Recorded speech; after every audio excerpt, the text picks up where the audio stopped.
Quero convidar os irmãos a abrirem suas Bíblias no Evangelho de Mateus.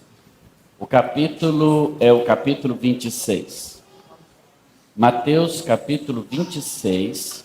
Nós vamos ler do verso 47 até o versículo de número 56.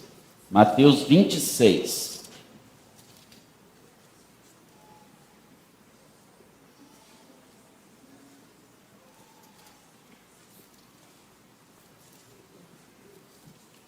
Quem não tem a Bíblia de papel impressa, né? Acesse aí seu celular, com certeza você vai ter aí também facilmente. Dá um Google que você acha o Evangelho de Mateus, o capítulo 26. Hoje pela manhã, lemos também no capítulo 15 desse mesmo Evangelho de Mateus. A Bíblia diz que o homem sábio, a pessoa sábia, ela tira do seu tesouro coisas novas e velhas, né? E nós também tiramos coisas maravilhosas. Mateus capítulo 26, leremos a partir do verso 47 até o 56. Quem encontrou, diga amém. Amém. Diz assim a palavra de Deus. Enquanto ele ainda falava, eis que chegou Judas, um dos 12, e com ele grande turba com espadas e porretes, vinha da parte dos principais sacerdotes e dos anciãos do povo. Ora, o traidor lhes tinha dado esse sinal: aquele a quem eu beijar é esse, prendei-o. E logo, aproximando-se de Jesus, lhe disse: salve, mestre. E o beijou. Jesus, porém, lhe disse: amigo, para que vieste? Nisto, aproximando-se eles, deitaram as mãos em Jesus e o prenderam. E eis que um dos que estavam com Jesus, estendendo a mão, sacou da espada e, golpeando o servo do sumo sacerdote, cortou-lhe a orelha. Então Jesus lhe disse: embainha a tua espada, pois todos os que lançam mão da espada, a espada perecerão. Acaso pensas que não posso rogar a meu Pai, e ele me mandaria neste momento mais de 12 legiões de anjos? Como, pois, se cumpririam as Escrituras, segundo as quais assim deve suceder? Naquele momento, disse Jesus às multidões: saístes com espadas e porretes para prender-me, como a um salteador? Todos os dias no templo eu me assentava convosco, ensinando, e não me prendestes. Tudo isso, porém, aconteceu para que se cumprissem as escrituras dos profetas. Então, os discípulos todos, deixando-o, fugiram. Senhor, muito obrigado pela tua palavra. Obrigado, Senhor, porque teu Santo Espírito, o Consolador, é aquele também que nos faz aprender e aplicar a tua palavra às nossas vidas. Mesmo com exemplos constantes na tua palavra de pessoas que por algum motivo erraram o alvo estipulado pelo Senhor. Mas que, ó Deus, mesmo através desses exemplos, nós possamos também estarmos prontos para fazer as nossas escolhas. Que o Senhor mesmo nos ilumine e que possamos aplicar essa palavra no nosso coração. No nome de Jesus. Graças a Deus. O beijo é uma coisa boa, não é? Principalmente para os casados, não é isso? E o beijo, ele representa sempre alguma coisa boa, afeto, respeito, amor. É interessante que, pesquisando, né, sobre os beijos da história, encontrei vários beijos que foram icônicos na história. Depois você pode fazer o mesmo. Não trouxe todos aqui, porque alguns nem é conveniente trazer também. Eu destaquei 2. onde um soldado italiano do século XVI, chamado Guidarelli, parece nome de pneu, né? Guidarelli. E esse moço aí, olha, ele foi um combatente italiano que morreu na batalha, um herói, então fizeram essa estátua dele no século XVI. E cria-se que as moças casadoiras, aquelas que estivessem querendo se casar, as casadas não mais. Elas então beijavam, né, a estátua do soldado e elas se casavam rapidamente. Deve ter dado certo, porque milhões de moças beijavam aquela estátua e se casavam. Até que uma mais vaidosa, isso é do século XVI, 1938, pois é, já não dá mais para vocês, porque uma vaidosa, depois que inventaram o batom, lascou um beijo na estátua e não teve como tirar o batom mais, eles não deixaram mais ninguém beijar. Talvez daí é que saiu essa lenda, né? De tem que beijar o príncipe, a princesa, enfim. Esse é um dos beijos que eu achei interessante. E um outro é esse aí, olha, correu o mundo na época da Segunda Guerra Mundial, quando esse casal se beijou, não é? Em Nova York, quando os Estados Unidos venceram o Japão na Segunda Guerra Mundial. Mas o beijo mais famoso do mundo, ele não teve ninguém para registrar, seja por foto, seja por vídeo. E por incrível que pareça, irmãos, queridos amigos, o beijo que mais se conhece no mundo não foi um beijo de amor, nem de afeto, nem de um homem, nem uma mulher. Mas foi um beijo de traição. Esse que nós acabamos de ler aqui na Escritura, ele é um beijo de desamor. Isso nos comunica muitas coisas. Uma delas é que beijos nem sempre são o que parecem, não é verdade?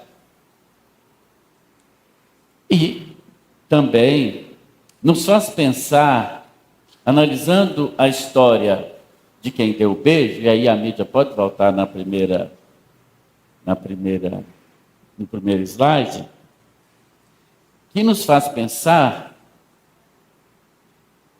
que muitas vezes nós perdemos oportunidades maravilhosas, oportunidades preciosas, porque não tomamos as decisões corretas.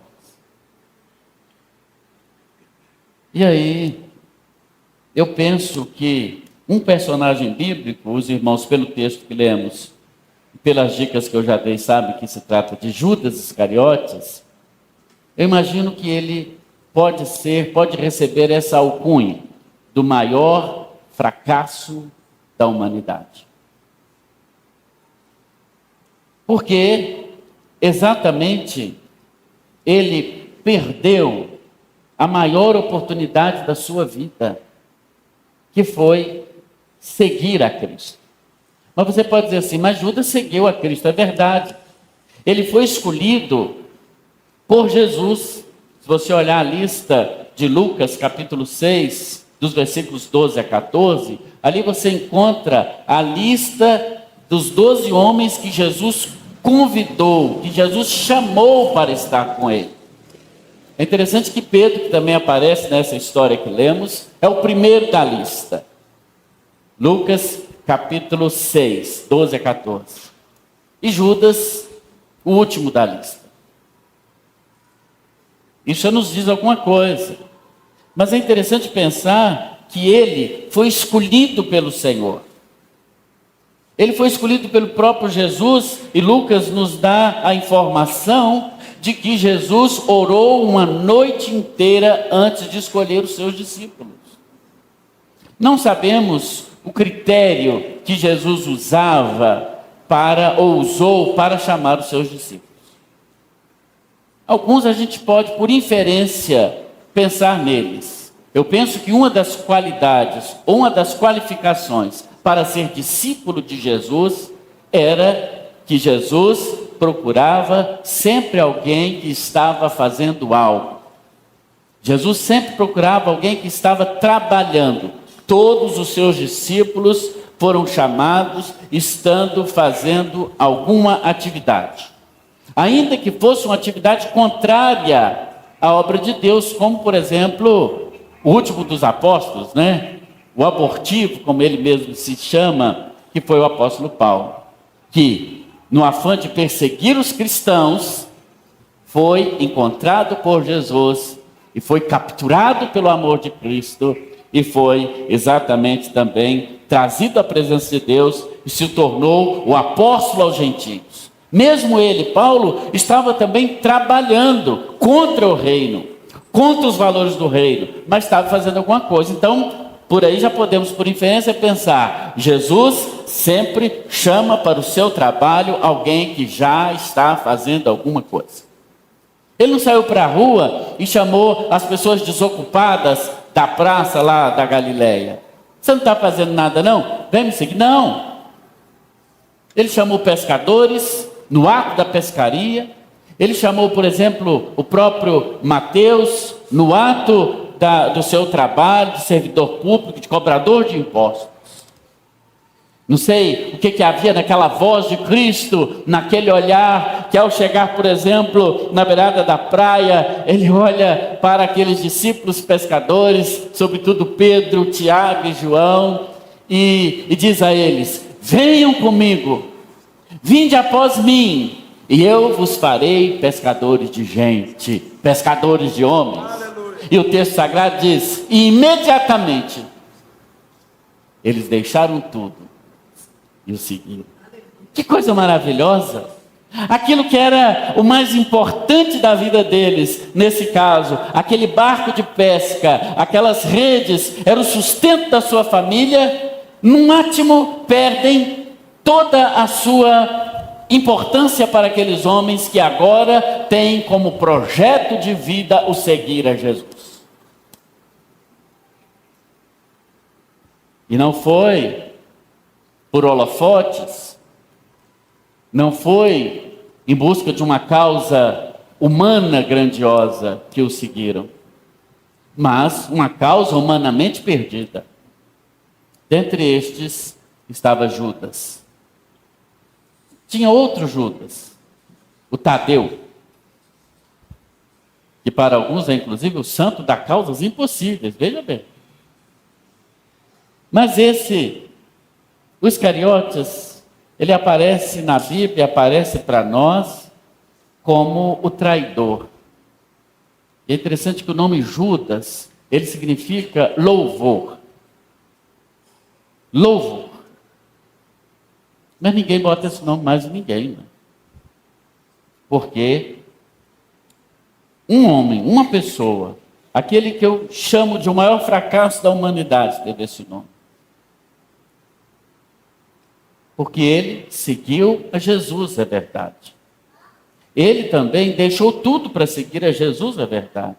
Mas nós não podemos chamá-lo de um seguidor de Jesus, porque ele seguia apenas de corpo, ele seguia apenas de presença, mas ele não seguia no coração.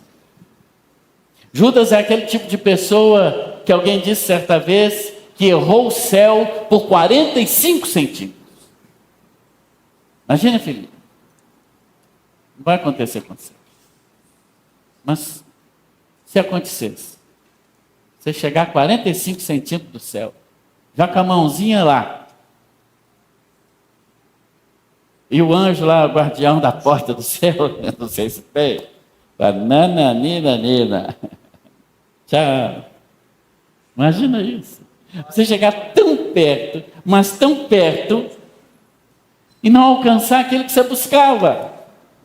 Você cavar tanto, não chegar. Cadê o Ronaldo? Na pedra preciosa. E ela estava tão pertinho.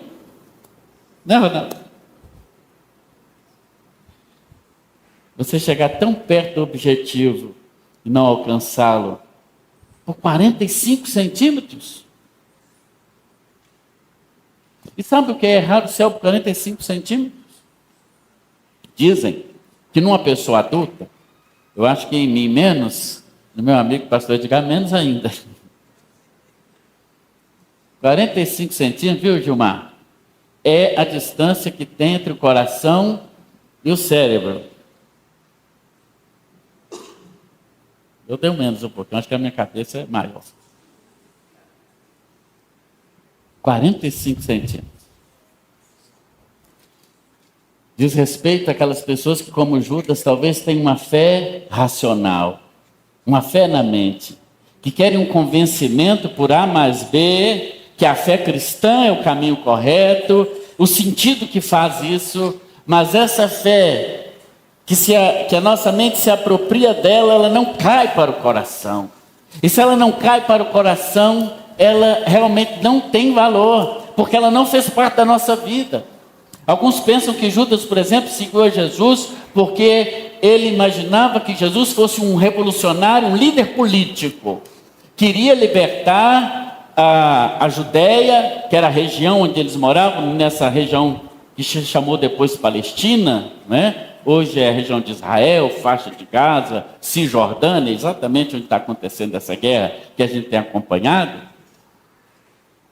E muitos achavam que Jesus, ele seria o líder de um partido político que iria libertar a Judéia do poder, das garras afiadas, da águia sanguinolenta que era o Império Romano. Então talvez Judas seguiu a Jesus com esse objetivo. Quando Jesus dizia que era o rei, quando Jesus dizia talvez o meu reino está entre vós, ele pensasse que Jesus ia se assentar num trono humano, ele pensasse que Jesus ia sentar num trono do poderio humano e derrotar, talvez pelos poderes exponenciais e os poderes extraordinários que ele tinha, o poder romano. Ele nunca vira um imperador romano, por exemplo, andar sobre as águas, nem transformar a água em vinho, nem curar alguém que estivesse surdo ou cego, ou ainda com problemas nas articulações para que andasse. Todo aquele poder, talvez Judas olhasse para Jesus e pensasse, se todo esse poder estiver numa pessoa que vai se assentar no trono, não tem império romano que possa superá-lo.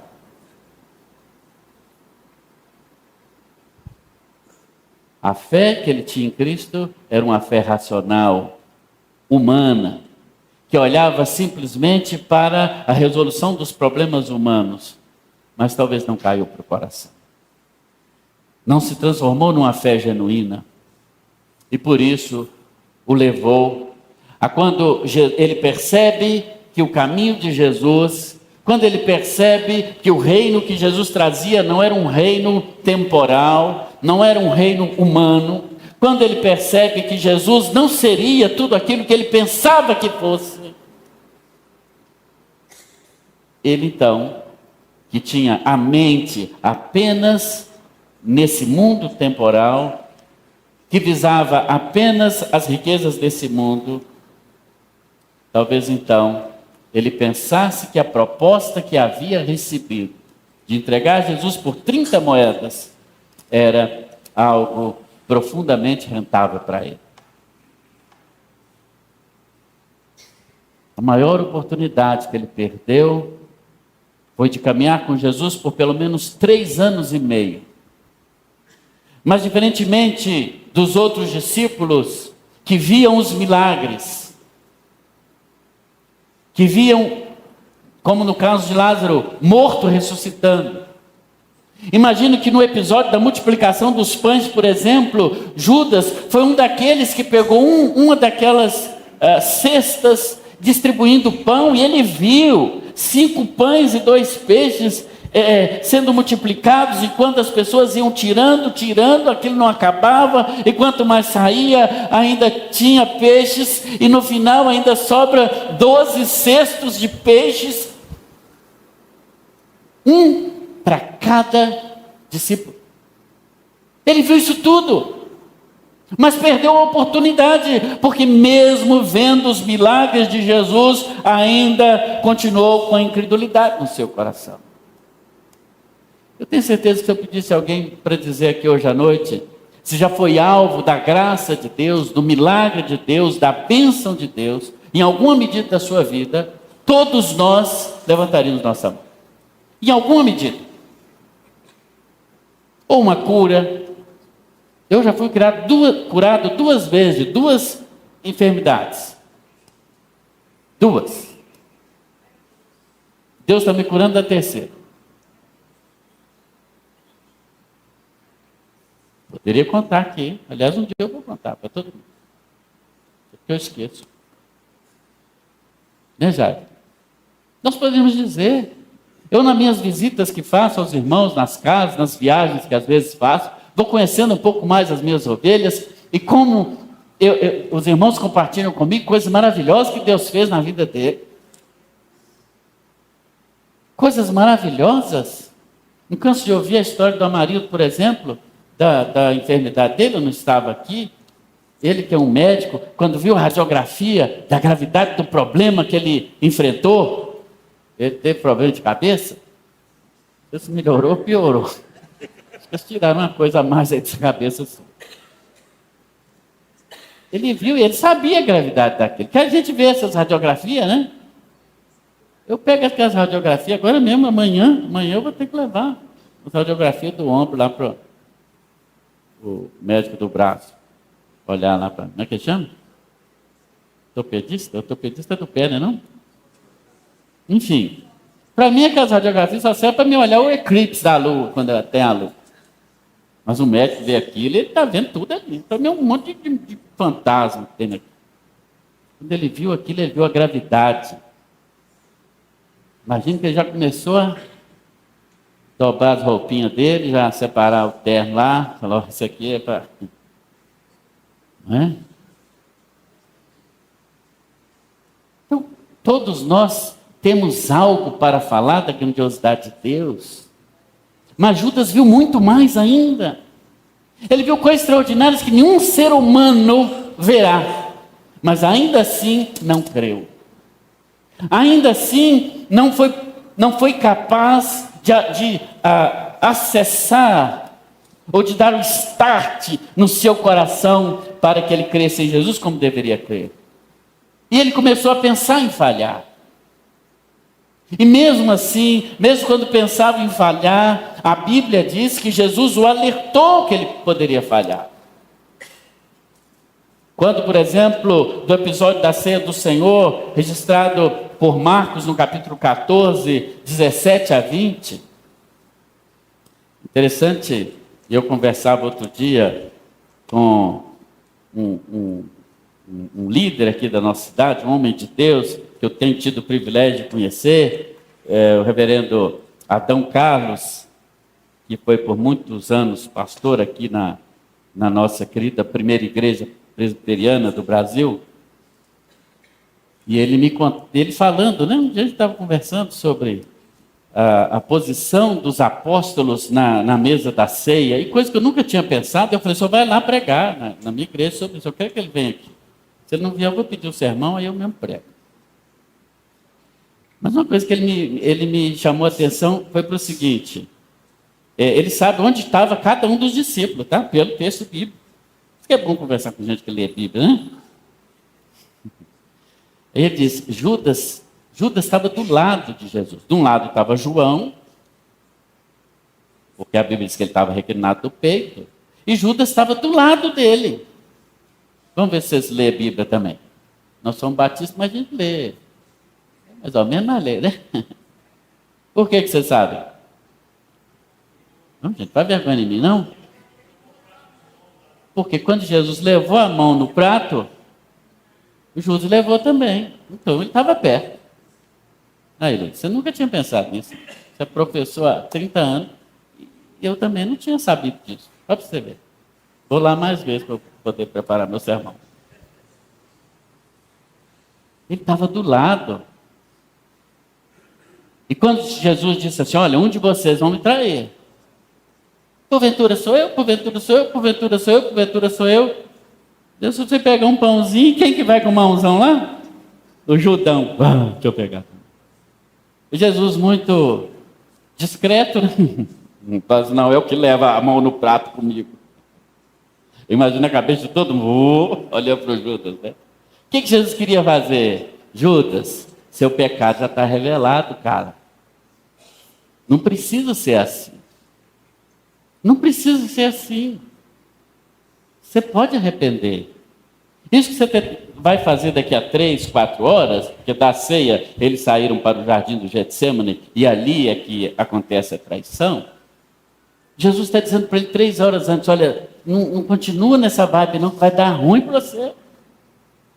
Sai fora, arrepende aqui, ajoelha aqui e fala, Senhor, é verdade. Olha como é que a ceia seria um elemento, nesse caso, realmente abençoador para a vida dele. Mas não foi, porque o outro evangelista disse que quando Judas coloca o bocado, né, o pedaço de pão na boca, o evangelista diz assim, Satanás entrou nele. Assim que ele foi o bocado, Satanás entrou nele. Então não tinha entrado ainda. Jesus chamou a atenção dele. Assim como ele chamou a atenção de Pedro, certa vez, antes também da negação de Pedro, Jesus disse para ele, Simão, Simão, Satanás me pediu para te cirandar, mas eu roguei por ti. Assim também, certamente ele rogou por Judas. Ele não tinha que ser o filho da perdição. Aí você pode pensar assim, mas já estava escrito isso no Antigo Testamento. Estava escrito no Antigo Testamento não por predeterminação, mas por presciência. Por presciência. Mas se Judas tivesse estado alerta aos avisos de Jesus, podia ser diferente. Podia ser diferente. Ele foi alertado. Ele foi alertado.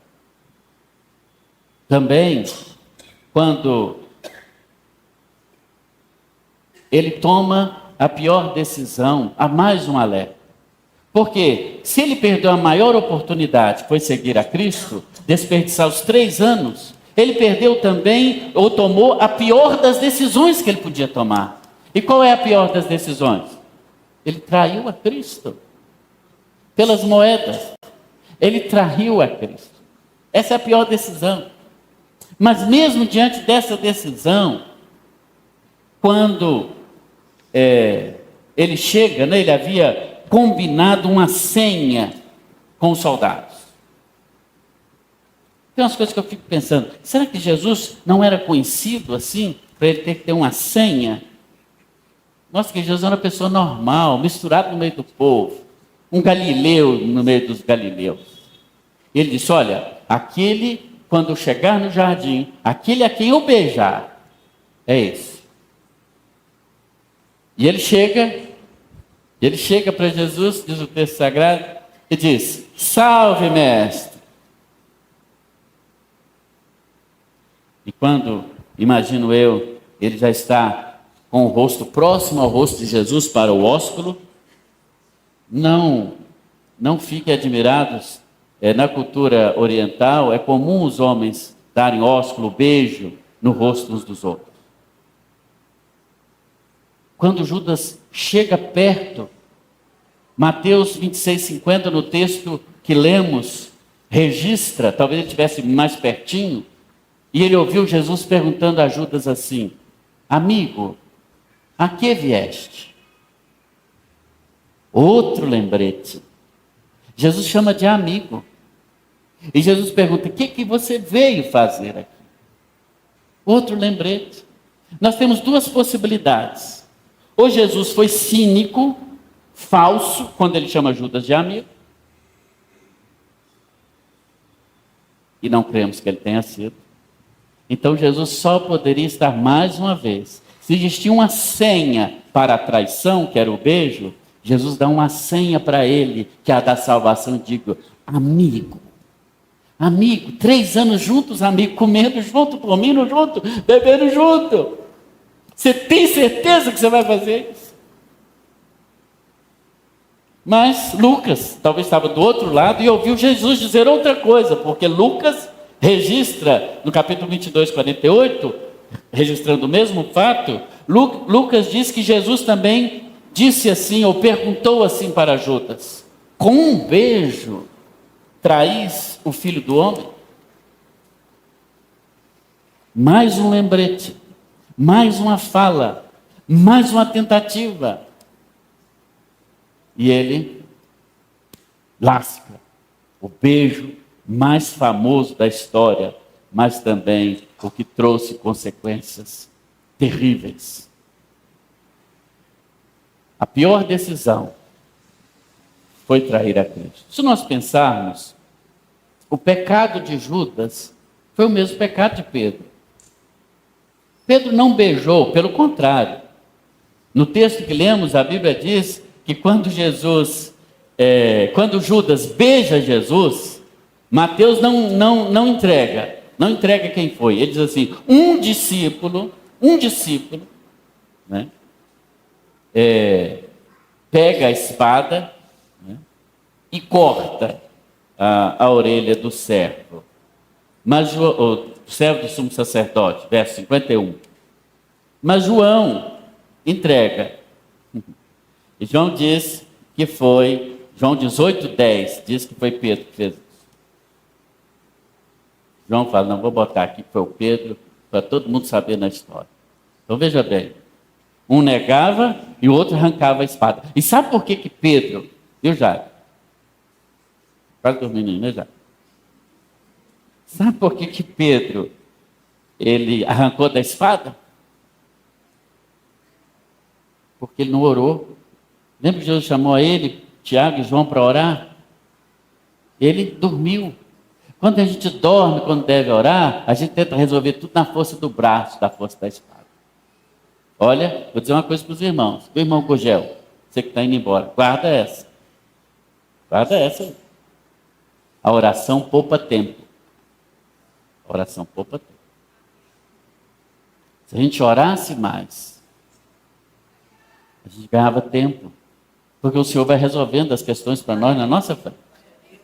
Pedro não orou, por isso arrancou da espada, cortando a orelha dos outros. Ninguém mandou ele cortar a orelha de ninguém. Aí João disse que Jesus falou, pega agora e põe no lugar. Não mandei você arrancar a orelha de ninguém. Ninguém está aqui para arrancar a orelha. Você está doido? Você não sabe que espírito vocês são, né? Tem uns crentes nervosos, já viu? Tem uns nervosos. Se pudesse arrancar a orelha, acaba um com a orelha nesse mundo. Mas é interessante que Pedro, depois, com toda essa braveza, daqui a pouco, quando Jesus está sendo julgado, né? Interrogado, o Pedrão está lá na fogueira, bem tranquilo. Ah, vocês eram dele, seu sotaque, você tem sotaque de Galileu. Não, sou Galileu não, pai, sou judeu. Ah, você era um deles, sua roupa. Não, eu não. 3 vezes ele negou. Até que o galo cantou. Tem galo cantando até hoje, né? Essa é outra história. Não é Dilei Márcio, jornalista, hoje é o dia do jornalista. E ele chora. Pedro chora. A Bíblia diz que quando Jesus sai daquele lugar da condenação e atravessa o pátio, Pedro está na beirada da fogueira, acabando de negar, o galo cantando de lá, e Jesus olha para ele, e ele olha para Jesus, fita os olhos, e a Bíblia diz, saindo dali, ele chorou amargamente. E o padre Vieira, num dos seus sermões, ele diz algo parecido com isso, não estou citando literalmente, mas um dos maiores pregadores, né, do cristianismo, padre Antônio Vieira, ele diz, as lágrimas que saíram dos olhos de Pedro, nasceram nos olhos de Jesus. Que maravilha! Era Jesus que chorava, mais do que o próprio Pedro. Pedro também foi avisado que iria negar. Olha, Pedro, eu estou te dizendo, ainda hoje, antes que o galo cante, você vai me negar 3 vezes. Ele também ficou desconectado daquilo, tanto é que negou. Mas qual a diferença de um para o outro? É que um chorou amargamente é que um se arrependeu profundamente, é que um se tornou um dos pilares da igreja cristã, como é o apóstolo Pedro, mas o outro cometeu o maior erro, e esse foi o maior de todos. Ele não se arrependeu. Judas cometeu o maior erro. Ele não se arrependeu. Enquanto Pedro toma a decisão de chorar amargamente, de pedir perdão, e depois quando Jesus, e aí é João que conta essa história, no capítulo 20 do Evangelho de João, que Jesus o encontra à beira do mesmo mar da Galileia, encontra-o pescando novamente, porque ele voltou para a pescaria, e diz a ele: Pedro, você me ama? E ele diz: Senhor, o senhor sabe que eu gosto muito de você. Mas Pedro, eu estou te perguntando o seguinte: você me ama mais do que a todos os outros? O senhor sabe que eu gosto muito. Jesus pergunta ágape, que é amor em grego, mas um amor incondicional. E ele responde com filéu, que é amor também, mas é um amor assim de irmão, sabe como? Jesus pergunta: você me ama? Ele diz: eu gosto. Você me ama? Ele diz: eu gosto. Porque talvez na cabeça dele ele pensasse: quem ama não trai 3 vezes. E a Bíblia diz que Jesus pergunta terceira vez. E o escritor sagrado faz questão de frisar que Jesus perguntava pela terceira vez. Será que é coincidência? Pedro, você me ama mais do que a estes? E ele se rende e diz: o Senhor sabe de todas as coisas, Senhor, o Senhor conhece o meu coração. Eu não estou sendo digno, eu acho que eu não sou digno, eu acho que eu não posso responder que eu te amo, porque eu te traí. Mas o Senhor sabe todas as coisas. O Senhor sabe que eu te amo. E Jesus diz a ele: então apacenta, cuida dos meus cordeiros. Pedro se tornou um dos pilares da igreja. Em Atos capítulo 2, a Bíblia diz que no primeiro sermão que ele pregou, quase 3.000 pessoas se converteram. Aleluia. Mas não foi assim com Judas. Porque ele cometeu o maior erro, que foi não se arrepender. Ah, Judas, se você tivesse voltado para a cruz, porque a Bíblia diz que ele reconhece o seu pecado, ele pega as 30 moedas, corre até o templo onde estavam aqueles que o compraram, e grita na porta. Ele diz: eu pequei traindo sangue inocente. Ele reconhece o seu pecado. Mateus 27:4 está aí na sua Bíblia. Eu pequei traindo sangue inocente. Mas eles responderam: que nos importa? Isso é problema seu. E aí no capítulo 27, versículo 5, talvez sua Bíblia esteja aberta aí, ele joga as moedas, templo adentro, e registra o evangelista Mateus, no final do versículo 5 do capítulo 27, ele retirou-se e foi se enforcar. Ah, Pedro, você poderia sim ter reconhecido o seu pecado, você poderia sim ter jogado as moedas para dentro do templo, mas você deveria sim ter voltado para os pés da cruz e dito a Jesus pendurado no madeiro: eu pequei traindo sangue inocente, porque assim como aquele ladrão na cruz, que não caminhou com Jesus, que não viu milagre nenhum, ele foi salvo por um segundo de arrependimento, para você também teria salvação, Judas. Mas você preferiu o pior caminho e cometeu o maior erro. Você não se arrependeu. Há quantas pessoas ainda hoje repetem essa história? Elas se dizem cristãs, elas dizem: não, eu caminho com Cristo, eu sou membro de uma igreja cristã, de uma denominação A, B, C ou D, talvez até batista. E assim como nós somos humanos e falhos, também erram como Pedro errou. Quantas vezes nós já negamos a Jesus em alguma medida da nossa vida? Seja com um ato, seja com a palavra, seja com o pensamento. Quantas vezes, em alguma medida, nós já traímos a Jesus também? Quantas vezes? Nós sentimos vergonha, talvez, de andar com a Bíblia na rua. A gente não vê crente na rua mais andando com Bíblia. Tem que andar com a Bíblia. Deixa eu ver as Bíblias aqui, a Bíblia de papel. Oh, glória.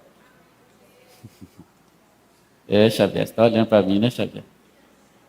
Uma só carne não é uma só Bíblia, não. É uma só carne, mas é cada um com a sua vez. Cada um com a sua vez.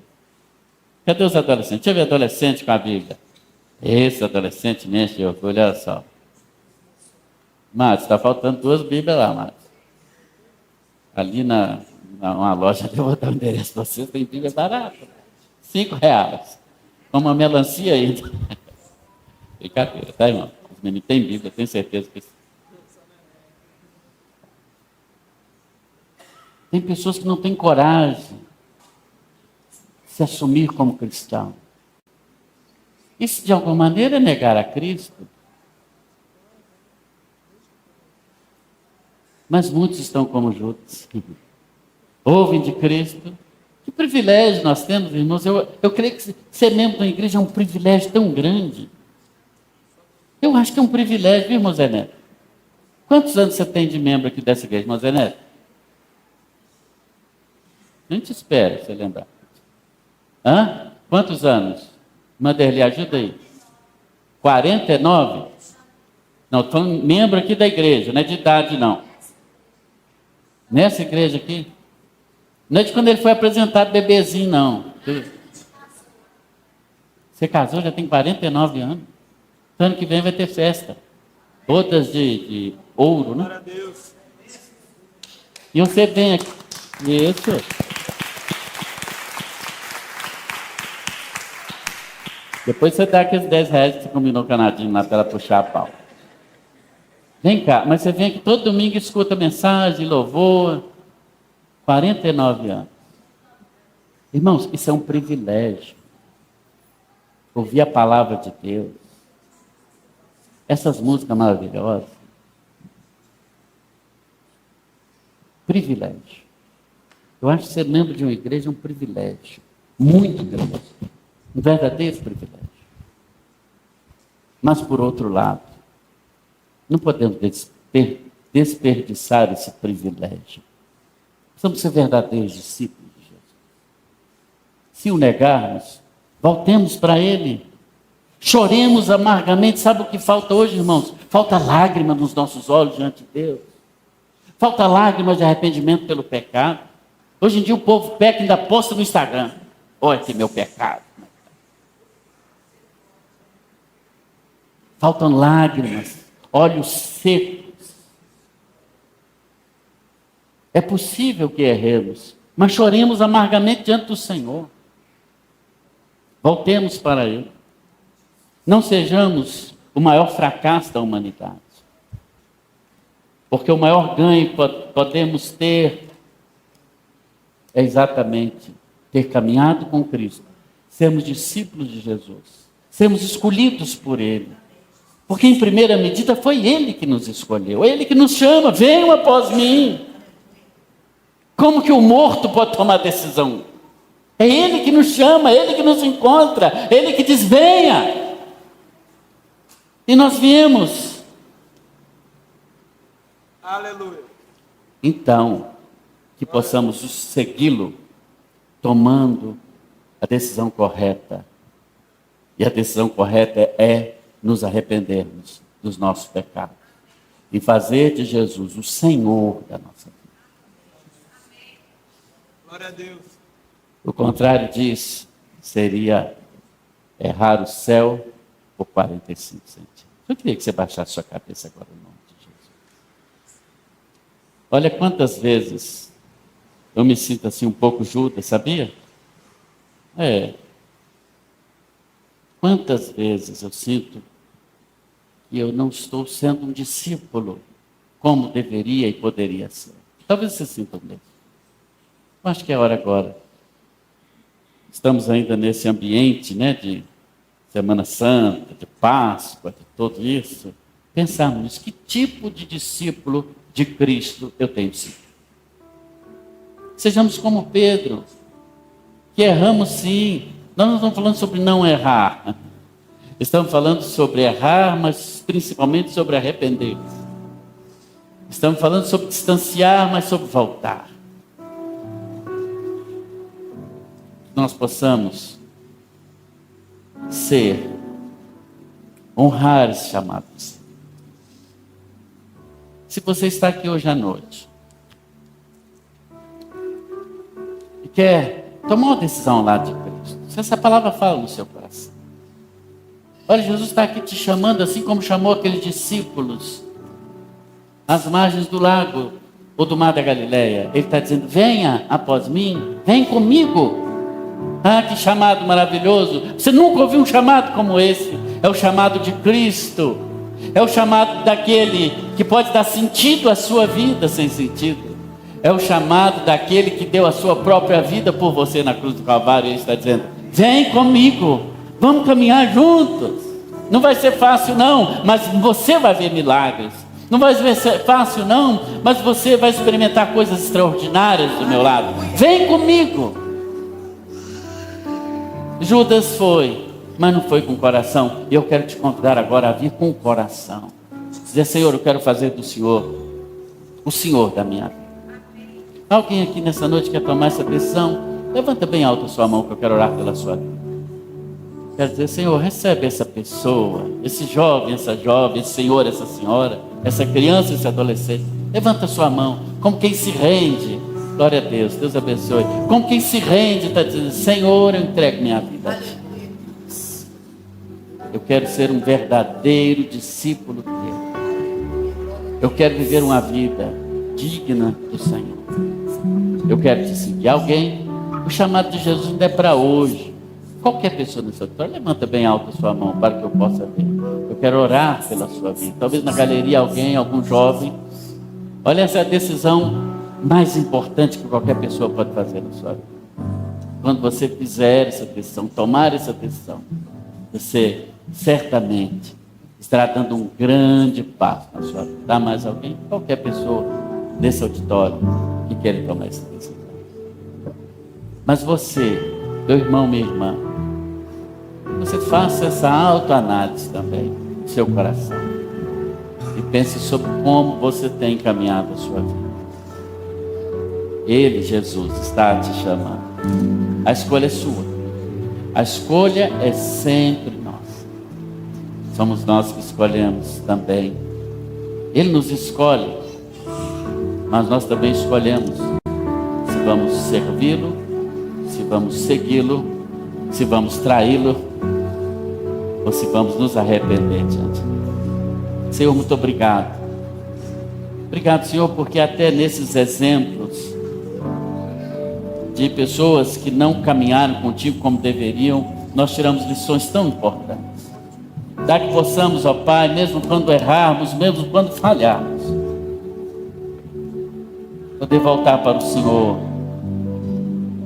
e dizer: o Senhor conhece todas as coisas e o Senhor sabe que eu te amo. Porque o Senhor sonda o nosso coração, sonda corações nessa noite, Senhor. Aqueles que têm talvez uma fé apenas intelectual, racional, que essa fé caia para o coração e que se transforma em fé verdadeira, que transforma vidas, que transforma histórias, que transforma famílias. E que no nome de Jesus o Senhor seja Senhor de cada um aqui nesta noite. E que o amor de Deus, nosso Pai, que a graça salvadora do Senhor Jesus Cristo, que a comunhão e a consolação do Santo Espírito de Deus esteja com esta igreja aqui, bem como com todo o povo do Senhor, reunido e espalhado por toda a superfície desse planeta. Em nome do Pai, do Filho e do Espírito Santo. Amém e amém. Graças a Deus. Glória a Deus. Graças.